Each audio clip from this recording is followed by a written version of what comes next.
Today we are talking about KFC, one of the well-known food brand in world. Colonel Sanders and the Kentucky Fried Chicken story. In 1952, at the age of 65, when most people are looking at slowing down and retiring, Harland David Sanders began Kentucky Fried Chicken. We are fortunate that Colonel Harland Sanders did not believe in the adage that the future belongs to the young, or we would likely have never tasted the finger-lickin' fried chicken so many enjoy today. KFC is arguably one of the most widely recognized brands worldwide, and the Colonel is one of the pioneers of modern franchising. The early years. Harland Sanders was born on a farm in Indiana. Lying about his age, he joined the U.S. Army in 1906 and was stationed in Cuba. His rank of colonel did not come from his military career, however. That honorary title was given to him twice, once by Kentucky Governor Ruby LaFoon in 1935, and again in 1950 by Governor Lawrence Weatherby. While not as flamboyant and certainly without much of the drama, in many ways, Harland's childhood was very similar to that of one of his early franchisees, Dave Thomas, the founder of Wendy's. Harland grew up poor and needed to become self-sufficient at an early age. Following his father's death when Harland was only 6, his mother's work kept her away from home for extended periods, and young Harland needed to learn to cook and care for his siblings. By the time he turned 10, he took a job as a farmhand, and, during his life before KFC, he held several positions. These included painting horse carriages, being a streetcar conductor, selling insurance, and working as a railroad fireman. Harland's also worked as a blacksmith's helper, cleaned ashbins on trains, operated a ferry boat on the Ohio River, sold automobile tires, and even became a midwife delivering babies. He managed a gasoline service station and was the secretary at the Columbus, Indiana Chamber of Commerce. Ultimately, Colonel Sanders obtained his law degree by taking correspondence courses from LaSalle Extension University and began a short 3-year law practice in the Justice of the Peace Courts in Little Rock, Arkansas.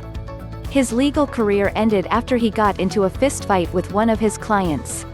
Hatching his fried chicken in 1930, Sanders became a franchisee of Shell Oil Company. Times were hard and money was tight during the Depression, so, to improve his sales, he began to sell chicken dishes, steak, ham, and other comfort food to his customers. His original restaurant was a kitchen table he placed in front of the service station, and eventually, he opened up Sanders Cafe, his first true restaurant, across the street from the service station. Because he felt it took too long to cook, his original restaurant did not start out serving fried chicken.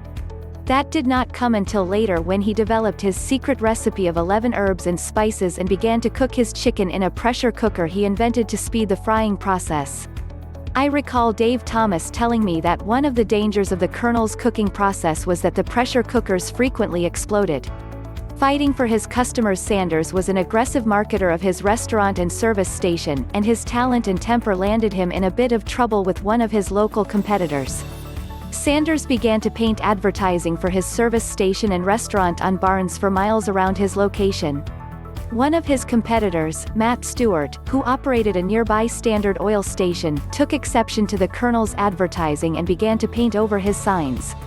Sanders went to see Stewart, accompanied by 2 Shell executives. During the confrontation, Stewart shot and killed Robert Gibson, one of Shell's district managers, and during the fight, Sanders shot Stewart and wounded him in the shoulder. Stewart was convicted of murder, but the charges against Sanders were dropped after his arrest. The Kentucky Fried franchise begins. Sanders successfully operated a motel with an attached 140-seat restaurant in Asheville, North Carolina during the 1940s. But, during World War II, with gas rationing, the motel and restaurant began to fail. It was in that restaurant that he perfected his secret recipe and the construction of his pressure fryer. The Sanders Court and Cafe was popular with travelers on their way to Florida through the town of Corbin, Kentucky, but when Interstate 75 was built in the 1950s, bypassing the town, Sanders was forced to retire and sell the restaurant. In 1952, living on his $105 a month Social Security benefits check, Colonel Sanders embarked on his last career. Sanders began traveling across the country, cooking along the way, determined to franchise his fried chicken. Many of the restaurant owners he met laughed at his signature dress of a starched white shirt, black tie, and white jacket and pants. There is a wonderful picture of the Colonel and Dave Thomas both wearing the Colonel's signature attire. Success at the Dewdrop Inn. Pete Harmon was a friend of Sanders and operated one of the largest restaurants in Salt Lake City. Persuading Harmon to begin selling his recipe chicken in his Dewdrop Inn restaurant was a success, increasing sales by 75%. It was Don Anderson, a painter hired by Harmon, who came up with the name Kentucky Fried Chicken, and it was Harmon that created the original bucket that still exists today. Soon several more restaurant owners signed franchise agreements with Sanders for the princely franchise fee of 4 cents per chicken. It was during this early franchise period that the Colonel met Dave Thomas. Dave at the time was working as a cook for the Kloss family, operators of the Hobby House restaurants.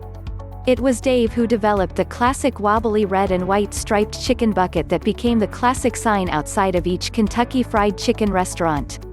Thomas also streamlined the method of food to customer delivery by creating that snake line, still used today in many restaurants.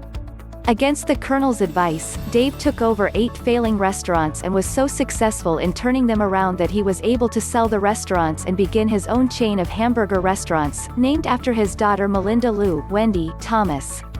International acclaim. By 1964 there were over 600 franchised Kentucky Fried Chicken locations in the US, Canada, Mexico, England, and Jamaica. At the age of 73, Harland sold most of Kentucky Fried Chicken to John Y. Brown and Jack Massey for $2 million. He retained the locations in Canada for himself and excluding England, Florida, Utah, and Montana, because those were already sold to others. Sanders continued visiting Kentucky Fried Chicken locations and, as its brand ambassador, filmed many TV commercials and made personal appearances. Hoibline Inc., at the time an alcohol producer and distributor, purchased the company in 1971, and following their acquisition Colonel Sanders began to criticize the company's products in colorful terms. He called the gravy, "goddamn slop," or wallpaper paste to which sludge has been added, and describing Hoibline's executives as a bunch of booze hounds. Last of the original recipe chicken. While still its brand ambassador, he and his wife Claudia opened the Colonel's Ladies Dinner House restaurant in Shelbyville, Kentucky, in 1968. Hoibline tried to stop the couple from opening the restaurant, and in settling the dispute, Sanders received $1 million in exchange for his promise to stop criticizing Kentucky Fried Chicken's food. Sanders was allowed to open his restaurant, renamed the Claudia Sanders Dinner House. This restaurant was the only non-Kentucky Fried Chicken restaurant to serve a true version of Sanders' original recipe. The restaurant was sold in the 1970s. Colonel Harland Sanders died in Louisville, Kentucky, in 1980, and his wife Claudia died in 1997. Kentucky Fried Chicken continues to be a well-known franchise brand, currently ranking number 41 on Entrepreneur's Franchise 500 list, and with 4,074 locations worldwide as of now.